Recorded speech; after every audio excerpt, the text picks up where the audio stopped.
We are live at Rooney Field in Pittsburgh, and this is Northeast Conference football on ESPN3. Today, it's the NEC Championship game as the Sacred Heart Pioneers take on the Duquesne Dukes. Coming up on 8.5 minutes left in the opening quarter, we're scoreless. Chestnut takes the carry, sees a hole, slices through, and he's got a first down. Tripped up by his shoelaces at the 19, or he would have been gone. Yes, he would have, and this is what you don't want if you're Duquesne. First down at the 19. McCray has a lot of time. Chestnut is wide open in the right flat at the 10. And he is spilled by Webb at about the 6. Ball just outside the 6. The flip goes to Brantley, throws to the end zone. Looks like a touchdown. Did he hold it? The medal's in coverage, and it is.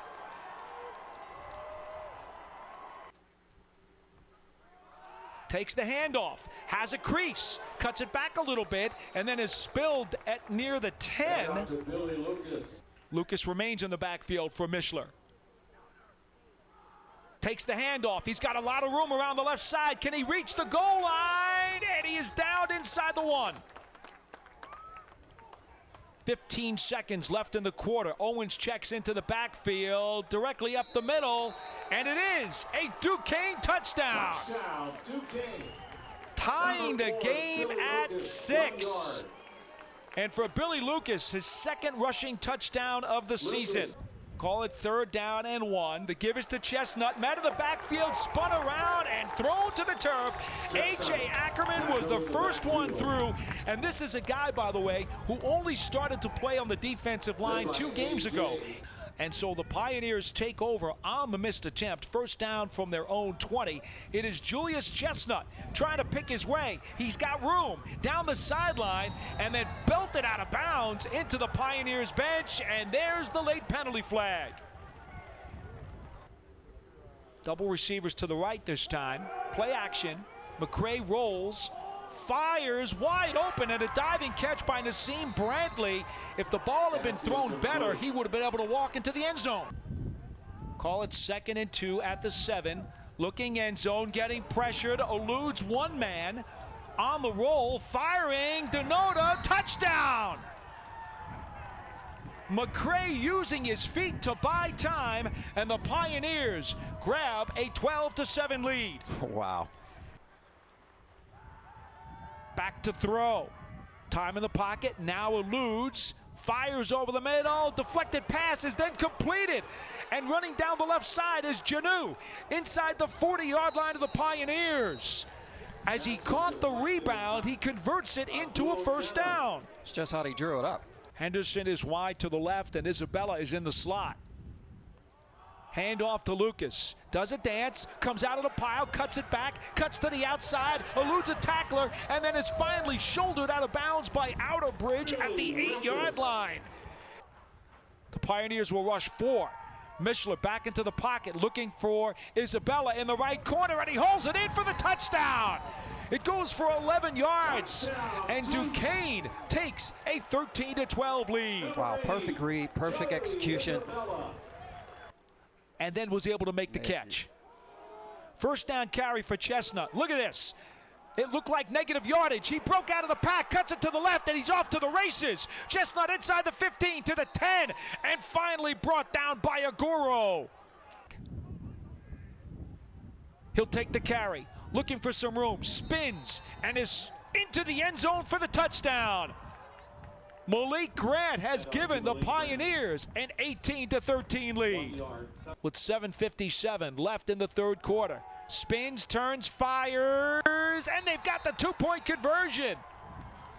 Liam Cabri, sophomore tight end. Out of the pistol. Chestnut's in the backfield. Looking his way. Instead, he's going to go deep. He wants Troy Holland. He's got him down inside the 10.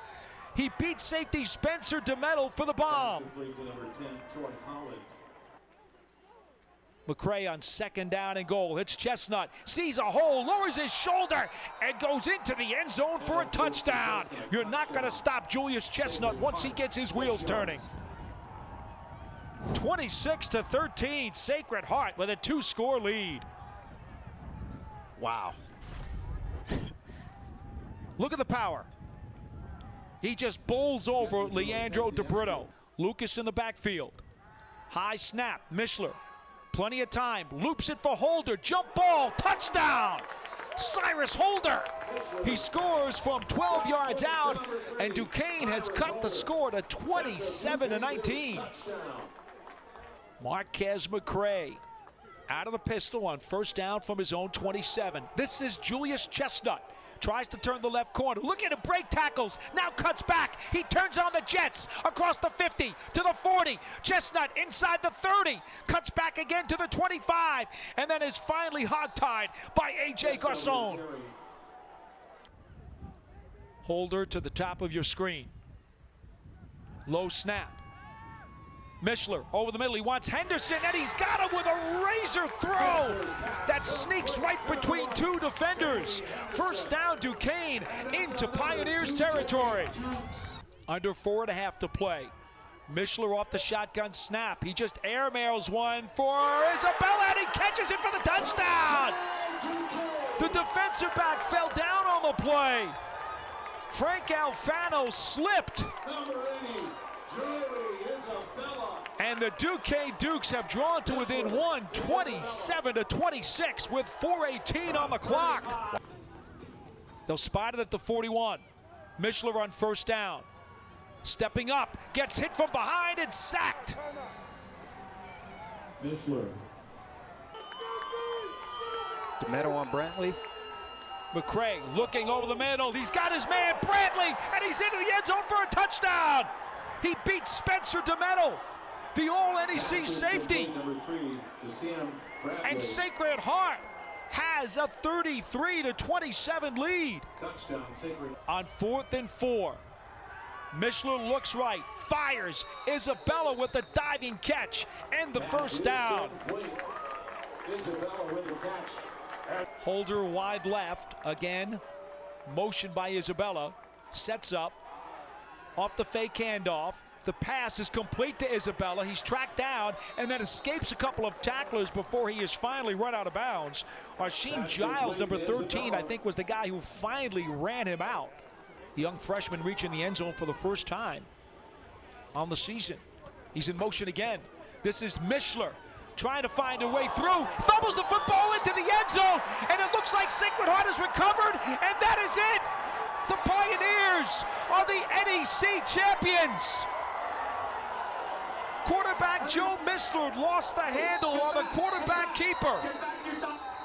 And Sacred Heart recovered the ball in the end zone. They will go to the FCS playoffs, and now it looks like Joe Caruso may ask for a replay review to see if Mishler was down. The ruling has been confirmed by Joe Caruso. It is over. Congratulations to the Sacred Heart Pioneers, your 2021 NEC Spring Football Champions. They're going to the FCS playoffs. Our final score, Sacred Heart 34 and Duquesne 27 in overtime. What a ball game. So officially, Frank Alfano recovers the fumble in the end zone, a forced fumble by Omar Frazier as he strips quarterback Joe Mishler, and Sacred Heart holds off Duquesne in overtime, 34-27, and the Pioneers are going to the FCS playoffs. Let's go downstairs to John Schmelk. Thanks a lot, Paul. We're joined by Julius Chetnus. Julius, boy, crazy game. Just take me through the range of emotions as you took that big lead. They came back and tied it. Big fourth down in overtime. Just from your perspective. Man, both teams were making great plays.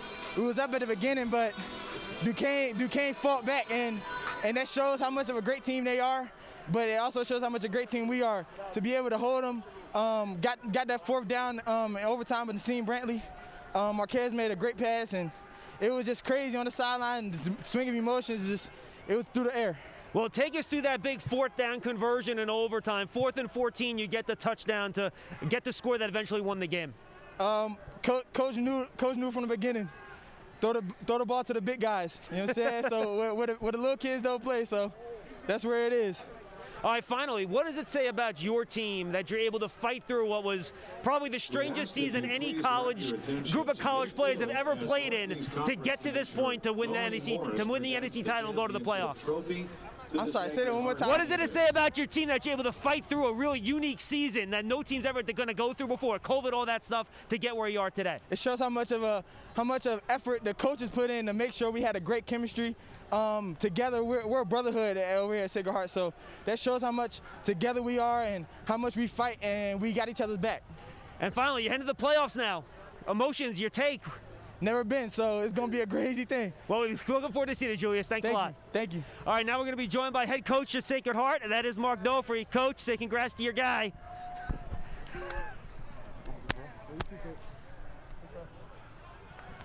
Coach, you talked a lot to us this year about what a great kid and great player Julius Chestnut is.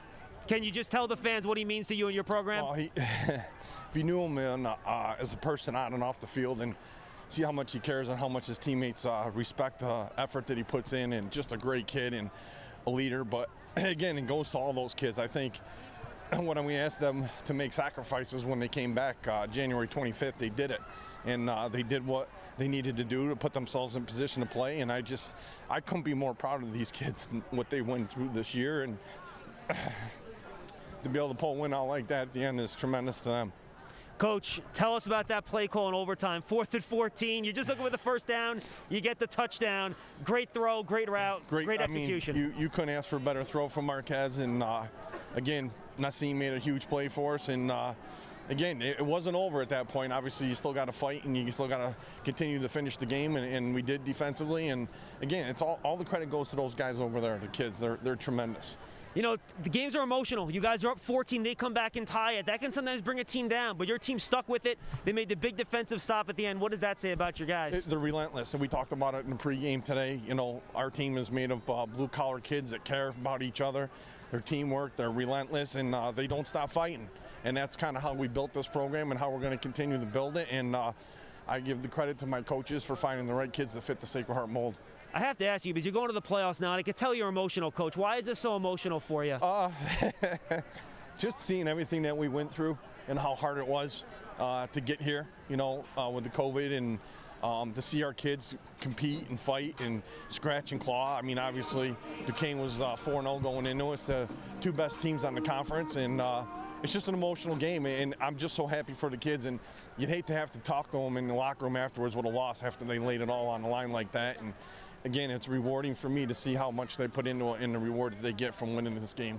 Thank you for the time. Best luck in the playoffs. Go have fun with your boys, Coach. Appreciate it. Coach Mark Dofrey. Paul, let's throw it back upstairs to you and Rashid.